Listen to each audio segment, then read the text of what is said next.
Hello friend, आज हम आपको निर्जला एकादशी पे संपूर्ण 5 कहानियां सुनाने जा रहे हैं। निर्जला एकादशी के साथ तुलसी माता और शुक्रवार व्रत कथा का भी श्रवण करेंगे। तो चलिए कथा शुरू करते हैं। आज के युग में जहां जीवन भाग दौड़ और व्यस्तता से भरा है, ऐसे में निर्जला एकादशी हमें रुककर आत्मनिरीक्षण करने का अवसर देती है। यह व्रत केवल एक दिन का उपवास नहीं, यह एक दिव्य साधना है जो हमें परमात्मा से जोड़ती है और जीवन को सार्थक बनाती है। प्राचीन समय की बात है जब धर्मराज युधिष्ठिर ने भगवान से निवेदन किया, हे माधव, आप कृपया मुझे यह बताइए कि ज्येष्ठ मास की शुक्ल पक्ष की एकादशी का क्या नाम है, उसकी क्या महिमा है और उसमें कौन से व्रत नियमों का पालन करना चाहिए। भगवान श्री कृष्ण मुस्कुराए और बोले, हे धर्मराज, आपने अत्यंत उत्तम प्रश्न किया है जिससे समस्त प्राणियों का कल्याण संभव है। मैं आपको एक ऐसी एकादशी की कथा सुनाता हूँ जो समस्त एकादशियों में श्रेष्ठ मानी जाती है, जिसका नाम है निर्जला एकादशी। यह व्रत सारे पापों का नाश करने वाला, पुण्य देने वाला और मोक्ष देने वाला है। भगवान श्री कृष्ण आगे कहते हैं, धर्मराज, इस व्रत की विशेषता यह है कि इसमें अन्न ही नहीं, जल का भी त्याग करना होता है। यह व्रत इतना कठिन है कि इसे सहन करना हर किसी के बस की बात नहीं, लेकिन इसका फल अनेक कल्पों के पुण्य के बराबर है। यह व्रत करने से वह व्यक्ति समस्त पापों से मुक्त हो जाता है और अंत में विष्णु लोक को प्राप्त करता है। फिर श्री कृष्ण जी ने एक विशेष कथा बताई जो व्रत से जुड़ी हुई है और महाभारत काल से संबंधित है। जब पांडव वनवास में थे तब महर्षि व्यास उनके पास आए। उन्होंने देखा कि युधिष्ठिर, अर्जुन, नकुल, सहदेव सभी एकादशी व्रत करते हैं और भगवान विष्णु की आराधना में लीन रहते हैं, परंतु भीमसेन जो अत्यंत बलशाली और भोजन प्रिय थे, वे एकादशी का व्रत नहीं करते। व्यास जी ने इसका कारण पूछा तो भीम ने कहा, गुरुदेव, मैं भोजन के बिना नहीं रह सकता, लेकिन जल के बिना मेरा शरीर दुर्बल हो जाता है। मेरा पाचन अग्नि अत्यंत प्रबल है। मैं दिन में कई बार भोजन करता हूँ और बिना खाए मेरा शरीर कांपने लगता है। महर्षि मुस्कुराए और बोले, हे भीमसेन, तुम्हारा शरीर तो बलवान है, लेकिन आत्मा को बल, भक्ति और संयम चाहिए। तुम एक दिन निर्जल रहकर इस व्रत को कर लो, जिससे तुम्हें समस्त एकादशियों का पुण्य प्राप्त होगा। भीम ने पूछा, क्या यह संभव है गुरुदेव कि मैं केवल एक दिन का कठिन व्रत करूं और पूरे वर्ष का फल मुझे मिल जाए? व्यास जी ने कहा, हाँ, ज्येष्ठ मास की शुक्ल पक्ष की एकादशी को यदि तुम बिना अन्न और जल के रहकर भगवान विष्णु की भक्ति में लीन रहो तो समस्त पापों से तुम्हें मुक्ति मिल जाएगी। भीम ने उस दिन व्रत रखने का संकल्प लिया। उन्होंने दशमी के दिन सूर्यास्त से पहले भोजन कर लिया और फिर एकादशी के दिन उन्होंने न जल लिया और न भोजन खाया। तपती धूप, तेज गर्मी और शरीर में जल की कमी होने के बावजूद भीमसेन ने अपना संकल्प नहीं तोड़ा। पूरे दिन उन्होंने भगवान विष्णु का ध्यान, भजन, कीर्तन किया। उनके शरीर से पसीना बह रहा था, गला सूख रहा था, लेकिन उनकी भक्ति में कोई कमी नहीं थी। यह देखकर देवताओं तक प्रसन्न हुए और स्वयं भगवान विष्णु प्रकट हुए और उन्होंने कहा, इस निर्जला एकादशी का जो तुमने पालन किया है उससे तुम्हें समस्त एकादशियों का फल प्राप्त होगा। तुम्हारे द्वारा इस व्रत के प्रचार अनगिनत लोग पुण्य प्राप्त करेंगे। भीमसेन धन्य हो गए। उन्होंने प्रण किया कि इस व्रत का संदेश संपूर्ण मानव जाति तक पहुंचाएंगे। तभी से यह व्रत भीमसेन एकादशी के नाम से प्रसिद्ध हुआ। अब सुनते हैं ग्यारस माता की कथा। एक समय की बात है, एक जाट था। उसकी नई नई शादी हुई थी। शादी के बाद वह पहली बार अपनी पत्नी को लेने अपनी ससुराल जा रहा था। वह नए नए वस्त्र पहनकर तैयार होकर ससुराल के लिए रवाना हो गया। रास्ते में उसने देखा एक गाय पानी पीने के लिए तालाब में उतरी। जेठ का महीना था। वो गाय अपनी प्यास तो बुझा लेती है, परंतु बाहर निकलने में असमर्थ हो जाती है और वो बाहर नहीं आ पाती है। जाट को देखकर गाय उससे बोली, ए मुसाफिर, मुझे इस दलदल से बाहर निकाल दो। जाट बोला, नहीं नहीं गाय माता, मेरे कपड़े खराब हो जाएंगे। मैं पहली बार अपनी पत्नी को लेने उसके मायके जा रहा हूँ। गाय ने कहा, आज निर्जला ग्यारस है, मुझे बाहर निकालने से तुम्हें पुण्य फल मिलेगा। मैं तुम्हें वरदान दूंगी, तुम्हारी सातों पीढ़ियां तर जाएंगी। लेकिन जाट नहीं माना। नाराज होकर गाय ने जाट को श्राप दे दिया और कहा, अब से 8 पहर बाद तू गधा बन जाएगा। जाट डर गया। यह सुनकर जाट को अपनी गलती का एहसास हुआ, पर तब तक बहुत देर हो चुकी थी। गाय डूब चुकी थी। जाट उदास मन से अपनी पत्नी को लेने चला तो गया, परंतु वहाँ उसका मन नहीं लगा और वह जल्दी चलने को कहने लगा। वहाँ सभी ने कहा, अभी तो आए हो और अभी चल दिए। तब उसने वहाँ अपनी गधे बनने वाली सारी बात बता दी। तब उसकी पत्नी तुरंत उसके साथ घर की ओर चल दी। 8 पहर के बाद जाट गधा बन गया। उसकी पत्नी कई दिनों तक उसे घर में लेकर बैठी रही। घर में खाने पीने को भी कुछ न रहा। जब घर में कुछ भी न बचा तो वह अपनी पत्नी से बोला, मुझे लेकर काम करने चलो। तब दोनों नगर के राजा के यहाँ मजदूरी करने लगे। राजा के कुएं की खुदाई का काम चल रहा था।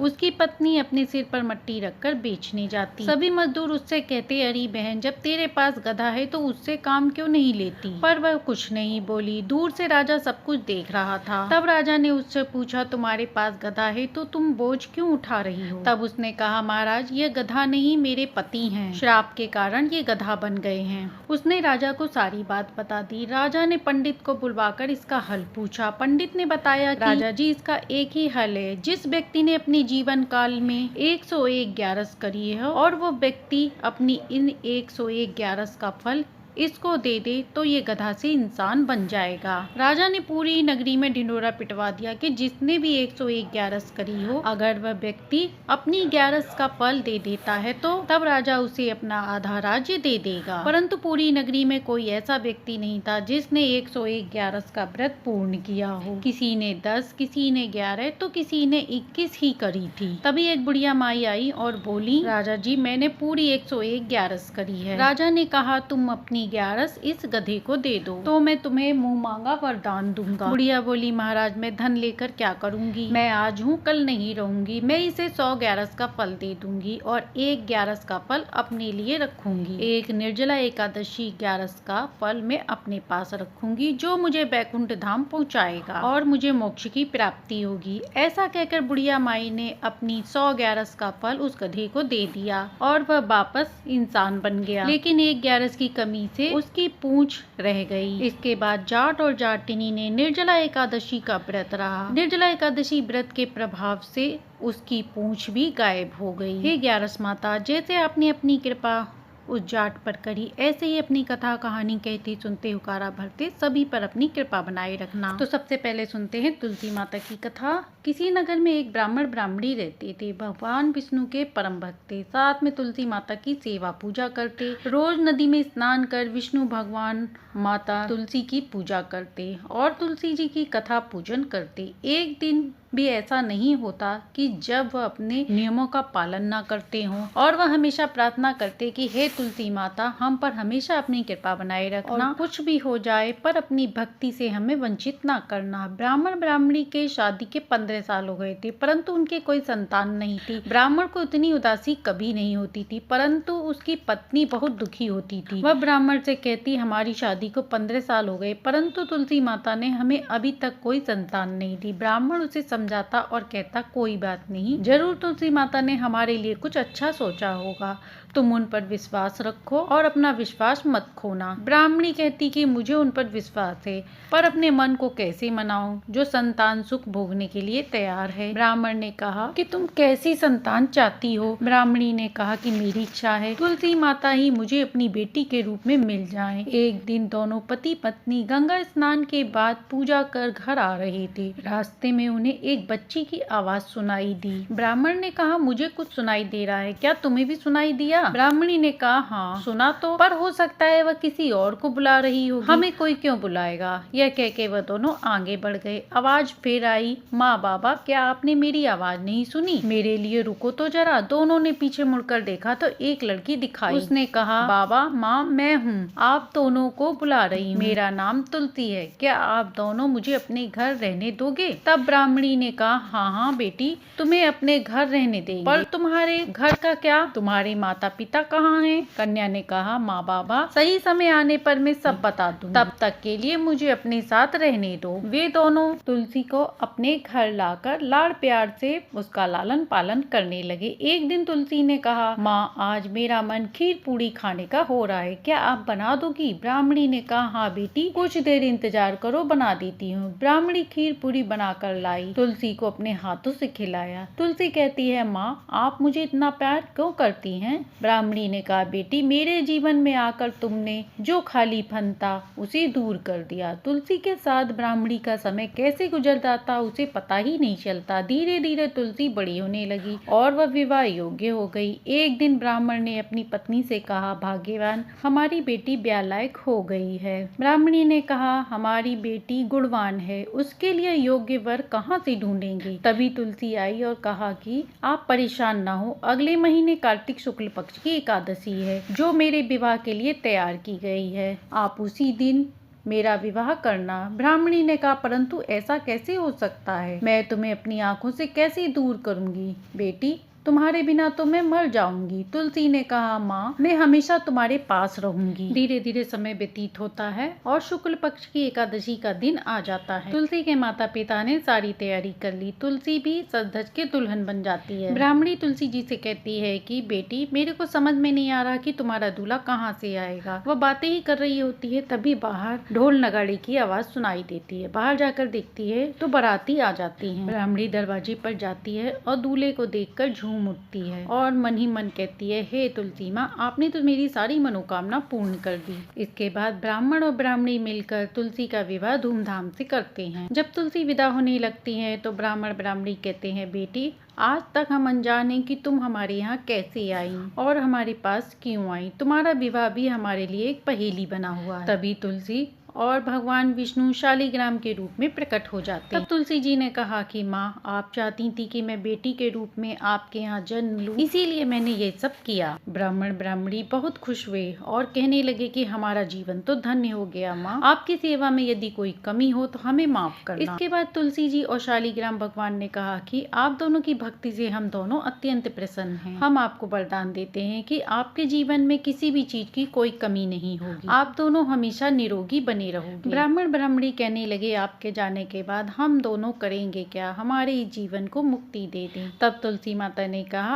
आप दोनों लोग मिलकर भगवान की आराधना करें और लोगों को इसके लिए प्रोत्साहित और जीवन के अंत में मैं स्वयं आप दोनों को लेने आऊंगी। इतना कहकर तुलसी माता और शालिग्राम भगवान वहाँ से अंतर ध्यान हो गए। अब ब्राह्मण और ब्राह्मणी दोनों तुलसी माता की भक्ति में ज्यादा लीन रहने लगे। उन्होंने लोगों के मन में तुलसी माता के प्रति भक्ति का भाव जगाया। अंत में तुलसी माता और शालिग्राम भगवान उन्हें लेने आए, जिससे उन्हें मोक्ष की प्राप्ति हुई। तो प्रेम से बोलिए तुलसी माता शालिग्राम भगवान की जय। अब सुनते हैं शुक्रवार को सुनी जाने वाली शुक्रदेव की कहानी। इसी नगर में एक सास बहू रहती थी। बेटा काम धंधा किया करता था, महीने 2 महीने में आया करता था। सास शुक्रवार की मूर्ति सिंहासन पर बैठाकर पूजा करती। एक दिन सास बोली, मैं तीर्थ करने जा रही हूँ, तुम मेरे शुक्रवार की पूजा कर लेना। सास चली गई। बहू ने नहा धोकर काम धंधा करके खा पी लिया। शुक्र महाराज आए और गुस्सा हो गए और वह तरह तरह की विपत्तियां देते गए। बच्चे बहू बीमार होते गए, लड़के का काम छूट गया,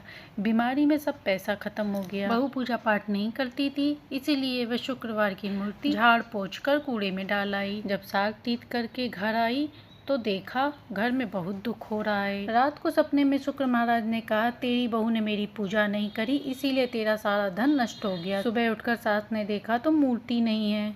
बहू से पूछा तो उसने कुछ नहीं बताया। सास घर में झाड़ू वाड़ू लगाकर कूड़ा फेंकने गई तो वहाँ देखा मूर्ति पड़ी है। वह उन्हें वहाँ से उठा कर लाई और बड़े प्रेम पूर्वक उन्हें नहलाया धुलाया, साफ किया, उनकी पूजा आरती करी और उनसे विनती करी। सास बहू दोनों शुक्रवार का व्रत करने लगी। लड़के का काम धंधा भी अच्छा हो गया और उसकी बीमारी भी ठीक हो गई। बहू सास से बोली, हमारी बुद्धि खराब हो गई थी जो कूड़े में शुक्रदेव की मूर्ति फेंक दी। सास बोली, हे शुक्रवार महाराज, जैसे बहू बेटी से रूठे ऐसे किसी से ना रूठना। कहानी कहती सुनते हुकारा भरते, सबके घर में सुख शांति समृद्धि देना। प्रेम से बोलिए शुक्रदेव की जय। अब सुनते हैं धन की देवी वैभव लक्ष्मी व्रत कथा। एक बड़ा शहर था। इस शहर में लाखों लोग रहते थे। पहले के जमाने के लोग एक साथ रहते थे, एक दूसरे के काम आते थे, पर नए जमाने के लोगों का स्वरूप ही अलग सा था। सब अपने अपने काम में रत रहते, किसी को किसी की परवाह नहीं थी। घर के सदस्यों को भी एक दूसरे की परवाह नहीं होती। भजन कीर्तन भक्ति भाव दया माया परोपकार जैसे संस्कार कम हो गए हैं। शहर में बुराइयां बढ़ गई थी। शराब जुआ रेस अभिचार चोरी डकैती वगैरह बहुत बहुत से गुनाह शहर में होते थे। कहावत है कि हजारों निराशा में एक अमर की आशा छिपी हुई होती है। इसी तरह इतनी सारी बुराइयों के बावजूद शहर में कुछ अच्छे लोग भी रहते थे। ऐसे ही अच्छे लोगों में शीला और उसके पति की गृहस्थी मानी जाती थी। शीला धार्मिक प्रवृत्ति की थी और संतोषी थी। उसका पति भी विवेक और सुशील था। शीला और उसका पति ईमानदारी से जीते थे। वे किसी की बुराई नहीं करते और प्रभु भक्ति में भजन में समय व्यतीत कर रहे थे। उनकी गृहस्थी आदर्श गृहस्थी में मानी जाती थी। शहर के लोग उनकी गृहस्थी की सराहना करते थे। शीला की गृहस्थी इसी तरह खुशी खुशी चल रही थी, पर कहा जाता है कर्म की गति अकल है। विधाता के लिखे खेल को कोई नहीं समझ सकता। इंसान का नसीब पल भर में राजा को रंक और रंक को राजा बना देता है। शीला के पति के अगले जन्म के कर्म भोगने बाकी रह गए होंगे कि वे बुरे लोगों से दोस्ती कर बैठा, जल्द से जल्द करोड़पति होने के ख्वाब देखने लगा। इसीलिए वह गलत रास्ते पर चला गया और करोड़पति की बजाय रोड़पति बन गया, यानी रास्ते पर भटकते भिखारी जैसी उसकी हालत हो गई। शहर में शराब, जुआ, रेत, चरस, गांजा, बंदियां आदि फैली हुई थी, जिसमें शीला का पति भी फंस गया। दोस्तों के साथ उसे भी शराब की आदत हो गई। जल्द से जल्द पैसा वाला बनने के लालच में दोस्तों के साथ रेत, जुआ भी खेलने लगा। इस तरह बचाई हुई धनराशि, पत्नी के गहने, सब कुछ उसने रेस में गंवा दिया था। इसी तरह एक वक्त ऐसा आया कि वह सुशील पत्नी शीला के साथ मजे में रहता था और प्रभु भक्ति में समय व्यतीत कर रहा था। इसके बजाय घर में दरिद्रता और भुखमरी फैल गई। सुख के खाने की बजाय 2 वक्त खाने के लाले पड़ गए। शीला को पति की गालियां खाने का वक्त आ गया। शीला सुशील और संस्कारी थी। उसको पति के बर्ताव से बहुत दुख हुआ, किंतु वह भगवान पर भरोसा करके दुख सहती रही। कहा जाता है सुख के पीछे दुख और दुख के पीछे सुख आता है, इसीलिए दुख के बाद सुख आएगा। ऐसी श्रद्धा के साथ शीला प्रभु भक्ति में लीन रहने लगी। इसी तरह शीला असह्य दुख सहते सहते प्रभु भक्ति में समय बिताने लगी। अचानक एक दिन दोपहर को उसके द्वार पर किसी ने दस्तक दी। शीला सोच में पड़ गई कि मुझ जैसी गरीब के घर इस वक्त कौन आया होगा। फिर भी द्वार पर आए हुए अतिथि का आदर करना चाहिए। ऐसे आर्य धर्म संस्कार वाली शीला ने खड़े होकर द्वार खोला तो देखा एक माजी खड़ी थी। वे बड़ी उम्र की लगती थी, किंतु उनके चेहरे पर अलौकिक तेज निखर रहा था। उनकी आंखों में मानो अमृत बह रहा था। उनका भव्य चेहरा करुणा और प्यार से छलकता था। उनको देखते ही शीला के मन में अपार शांति आ गई। वैसे शीला इस मांझी को पहचानती ना थी, फिर भी उनको देखकर शीला के रोम रोम में आनंद छा गया। शीला मांझी को आदर के साथ अंदर ले आई। घर में बैठाने के लिए कुछ नहीं था, अतः शीला ने सकचाकर एक फटी हुई चादर पर उनको बैठाया। मांझी ने कहा, क्यों शीला, मुझे पहचाना नहीं? शीला ने सकचाकर कहा, माँ, आपको देख के बहुत खुशी हो रही है, बहुत शांति मिल रही है। ऐसा लग रहा है कि मैं बहुत दिनों से जिसे ढूंढ रही थी वह आप ही हैं, पर मैं आपको पहचान नहीं पा रही। माँ ने हंसकर कहा, क्यों भूल गई? हर शुक्रवार को लक्ष्मी जी के मंदिर में भजन कीर्तन होती थी, तब तू वहाँ आती थी, वहाँ हम मिलते थे। पति गलत रास्ते पर चला गया, तब से शीला दुख की मारी हो गई और वह लक्ष्मी जी के मंदिर भी नहीं जाती थी। बाहर के लोगों के साथ नजर मिलाने से उसे शर्म आती थी। उसने याददाश्त पर जोर दिया, पर यह माँ जी उसे याद नहीं आ रही थी। तभी माँ ने कहा, तुम मंदिर में कितने मधुर भजन गाती थी, अभी अभी तू दिखाई नहीं दी, इसलिए लगा कि तू कहीं चली तो नहीं गई या बीमार तो नहीं हो गई। ऐसा सोचकर मैं तुझसे मिलने चली आई हूँ। माँ के अति प्रेम भरे शब्दों से शीला का हृदय पिघल गया। उसकी आंखों में आंसू आ गए। माँ के सामने वह बिलक बिलक कर रोने लगी। यह देखकर माँ शीला के नजदीक सरकी और उसकी सिसकती पीठ पर प्यार भरा हाथ फेर कर सांत्वना देने लगी। माँ ने कहा, बेटी, सुख और दुख धूप और छांव होते हैं। सुख के पीछे दुख आता है और दुख के पीछे सुख आता है। धैर्य रखो बेटी। और तुझे क्या परेशानी है? तेरे दुख की बात मुझे सुना, तेरा मन भी हल्का हो जाएगा और तेरे दुख का उपाय भी मिल जाएगा। माँ की बात सुनकर शीला के मन में शांति आ गई। उसने माँ जी से कहा, माँ, मेरी गृहस्थी में भरपूर खुशियाँ, सुख, शांति थी। मेरे पति सुशील थे। भगवान की कृपा से पैसे की भी कमी नहीं थी। हमें सब संतोष था। हम शांति से गृहस्थी चलाते ईश्वर भक्ति में समय व्यतीत कर रहे थे। यकायक हमारा भाग्य हमसे रूठ गया। पति को बुरे लोगों से दोस्ती हो गई। बुरे दोस्तों की वजह से वह रेत, जुआ, शराब आदि खराब आदतों के शिकार हो गए। उन्होंने सब कुछ गंवा दिया और हम रास्ते के भिखारी बन गए। यह सुनकर माँ ने कहा, सुख के पीछे दुख और दुख के पीछे सुख आता है। ऐसा भी कहा जाता है, कर्म की गति न्यारी है। हर इंसान को अपने कर्म भुगतने पड़ते हैं, इसलिए तू अब चिंता मत कर। अब तू अपने कर्म भुगत चुकी है। तुम्हारे सुख के दिन भी अवश्य आएंगे। तू माँ लक्ष्मी जी की भक्त है। माँ लक्ष्मी तो प्रेम और करुणा की अवतार हैं। वे अपने भक्तों पर हमेशा ममता रखती हैं। इसीलिए तू धैर्य रख के माँ लक्ष्मी जी का व्रत कर, इससे सब कुछ ठीक हो जाएगा। माँ लक्ष्मी जी का व्रत करने की बात सुनकर शीला के चेहरे पर चमक आ गई। उसने पूछा, माँ, वैभव लक्ष्मी व्रत कैसे किया जाता है? मुझे बताइए। यह व्रत मैं अवश्य करूंगी। लक्ष्मी माता ने कहा, बेटी, यह व्रत वैभव लक्ष्मी या वरद लक्ष्मी के नाम से जाना जाता है। यह बहुत बहुत सरल और सीधा साधा व्रत है। इस व्रत को करने से सभी मनोकामनाएं पूर्ण होती है, वह सुख संपत्ति और यश की प्राप्ति होती है। ऐसा कहकर माँ जी वैभव लक्ष्मी व्रत की विधि कहने लगी। बेटी, वैभव लक्ष्मी व्रत वैसे तो सीधा साधा है, किंतु कई लोग गलत तरीके से करते हैं तो उसका फल नहीं मिलता। कई लोग कहते हैं सोने के गहने की हल्दी कुमकुम से पूजा करो बस व्रत हो गया, पर ऐसा नहीं है। कोई भी व्रत शास्त्रीय विधि पूर्वक करना चाहिए, तभी उसका फल मिलता है। सोने के गहने की पूजा करने से फल मिल जाता तो आज सभी लोग लखपति बन गए होते। सच्ची बात यह है कि सोने के गहने का विधि पूर्वक पूजन करना चाहिए। व्रत की उद्यापन विधि भी शास्त्रीय विधि मुताबिक करनी चाहिए, तभी यह व्रत फल देता है। यह व्रत शुक्रवार को करना चाहिए। सुबह स्नान करके स्वच्छ वस्त्र धारण करें। सारा दिन जय माँ लक्ष्मी का रटन करें। किसी की चुगली नहीं करनी चाहिए। शाम को पूर्व दिशा में मुख करके इसी तरह आसन पर बैठ जाएं। सामने पाटा रखकर उसके ऊपर रुमाल रखें। रुमाल पर चावल का छोटा सा ढेर करें। उस ढेर पर पानी से भरा तांबे का कलश रखें। कलश पर एक कटोरी रखें। उस कटोरी में सोने का गहना रखें। सोने का ना हो तो चांदी का भी चलेगा। चांदी का नहीं है तो रुपया नगद भी चल सकता है। बाद में घी का दीपक जलाकर धूप बत्ती सुलगा कर रखें।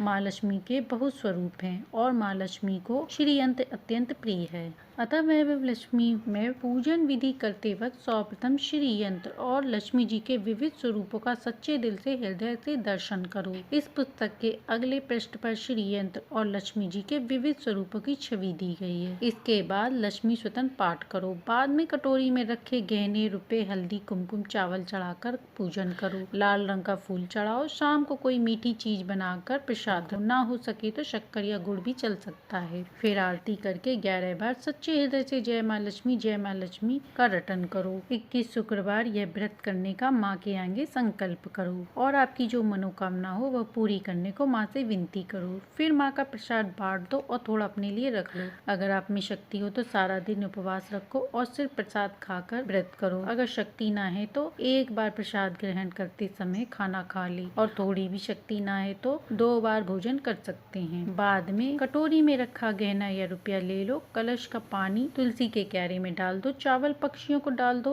इसी तरह शास्त्रीय विधि अनुसार व्रत करने से उसका फल मिलता है। इस व्रत के प्रभाव से सब प्रकार की विपत्ति दूर होती है। आदमी माला माल होता है। संतान जिसे ना हो से संतान की प्राप्ति होती है। सौभाग्यवती स्त्री का सौभाग्य खंड रहता है। कुमारी लड़की को मन भावन पति मिलता है। शीला यह सुनकर आनंदित हो गई। फिर पूछा, माँ आपने वैभव लक्ष्मी व्रत की तो शास्त्रीय विधि बताई थी, वैसे मैं अवश्य करूंगी, किंतु उसकी उद्यापन विधि किस प्रकार करनी चाहिए यह भी मुझे सुनाइए। माँ ने कहा, 11 जो इतनी मन्नत मानी हो उतने शुक्रवार वैभव लक्ष्मी व्रत पूरी श्रद्धा भावना से करना चाहिए। व्रत के आखिरी शुक्रवार को जो शास्त्रीय विधि अनुसार उद्यापन विधि करनी चाहिए वह मैं तुझे बताती हूँ। आखिरी शुक्रवार को खीर या नैवेद्य रखो। पूजन विधि हर शुक्रवार को करते हैं वैसे ही करना चाहिए। पूजन विधि के बाद श्रीफल फोड़ो और कम से कम 7 कुमारी या सौभाग्यशाली स्त्रियों को कुमकुम का तिलक करके साहित्य संगम की वैभव लक्ष्मी पुस्तक एक उपहार में देनी चाहिए और सबको खीर का प्रसाद देना चाहिए। फिर धन लक्ष्मी स्वरूप वैभव लक्ष्मी स्वरूप माँ लक्ष्मी जी की छवि को प्रणाम करें। माँ लक्ष्मी का यह स्वरूप वैभव देने वाला है। प्रणाम करके मन ही मन भावुकता से माँ से प्रार्थना करते वक्त कहें, हे माँ धन लक्ष्मी, हे वैभव लक्ष्मी माँ, मैंने सच्चे हृदय से आपका वैभव लक्ष्मी व्रत पूर्ण किया है, तो हे माँ हमारी जो मनोकामना है उसे पूर्ण करें, हमारा सबका कल्याण करें। जिसे संतान न हो उसे संतान देना, सौभाग्यवती स्त्री का सौभाग्य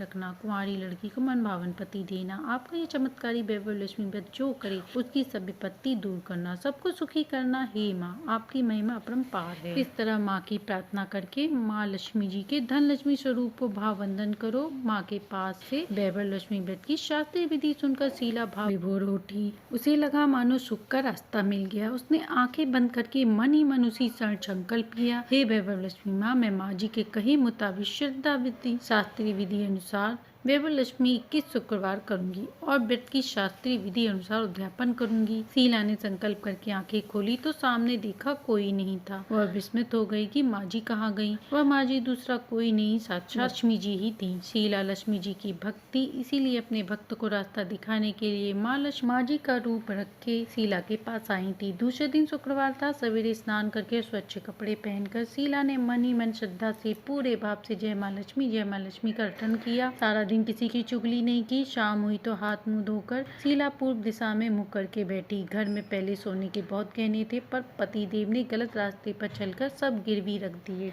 बस नाक की चुन्नी बची हुई थी। नाक की चुन्नी निकालकर उसे धोकर शीला ने कटोरी में रख ली। सामने पट्टे पर रुमाल रखकर मुट्ठी भर चावल का ढेर किया। उस पर तांबे का कलश रखा, उसके ऊपर चुन्नी वाली कटोरी रखी। फिर माँ जी के कही मुताबिक शास्त्रीय विधि अनुसार वंदन, स्तवन, पूजन वगैरह किया और घर में थोड़ी सी शक्कर थी, वह प्रसाद में रखकर वैभव लक्ष्मी व्रत किया। यह प्रसाद पहले पति को खिलाया। प्रसाद खाते ही पति के स्वभाव में फर्क आया। उसने उस दिन शीला को मारा नहीं। शीला को बहुत आनंद आया। उसके मन में वैभव लक्ष्मी व्रत के लिए श्रद्धा बढ़ गई। शीला ने पूर्ण श्रद्धा भक्ति से 21 शुक्रवार तक वैभव लक्ष्मी व्रत किया। 21वें शुक्रवार को माँ जी के कही मुताबिक उद्यापन विधि करके 7 स्त्रियों को वैभव लक्ष्मी व्रत की पुस्तकें उपहार में दी। फिर माँ जी के धन लक्ष्मी स्वरूप की छवि को वंदन करके भाव से मन ही मन प्रार्थना करने लगी। हे माँ धन लक्ष्मी, मैंने आपका वैभव लक्ष्मी व्रत करने की जो मन्नत मानी थी, आज वह व्रत पूर्ण किया। हे माँ, मेरी हर विपत्ति दूर करें, हमारा कल्याण करें। जिसे संतान न हो उसे संतान देना, सौभाग्यवती स्त्री का सौभाग्य खंड रखना, कुंवारी लड़की को मन भावन पति देना। आपका ये चमत्कारी वैभव लक्ष्मी व्रत जो करे उसकी सब विपत्ति दूर करना, सबको सुखी रखना। हे माँ लक्ष्मी, आपकी महिमा अपार है। ऐसा बोलकर लक्ष्मी जी के धन लक्ष्मी स्वरूप की छवि को प्रणाम किया। इस तरह शास्त्रीय विधि पूर्वक शीला ने श्रद्धा भाव से व्रत किया और तुरंत उसे फल मिला। उसका पति गलत रास्ते पर चला गया था, वह अच्छा आदमी हो गया और कड़ी मेहनत से व्यवसाय करने लगा। माँ लक्ष्मी, वैभव लक्ष्मी व्रत के प्रभाव से उसको ज्यादा मुनाफा होने लगा। उसने तुरंत शीला के गिरवी गहने छुड़ा लिए। घर में धन की बाढ़ सी आ गई। घर में पहले जैसी सुख शांति छा गई। वैभव लक्ष्मी व्रत का प्रभाव देखकर मोहल्ले की दूसरी स्त्रियां भी शास्त्रीय विधि पूर्वक वैभव लक्ष्मी व्रत करने लगी। हे माँ लक्ष्मी, जैसे आप शीला पर प्रसन्न हुई, उसी तरह आपका व्रत करने वाले सब पर प्रसन्न होना, सबको सुख शांति समृद्धि देना। तो प्रेम से बोलिए जय धन लक्ष्मी माँ, जय वैभव लक्ष्मी माँ। अब सुनते हैं लक्ष्मी माता की आरती। ओम जय लक्ष्मी माता मैया, जय लक्ष्मी माता, तुमको निशि दिन सेवत हरि विष्णु ध्याता।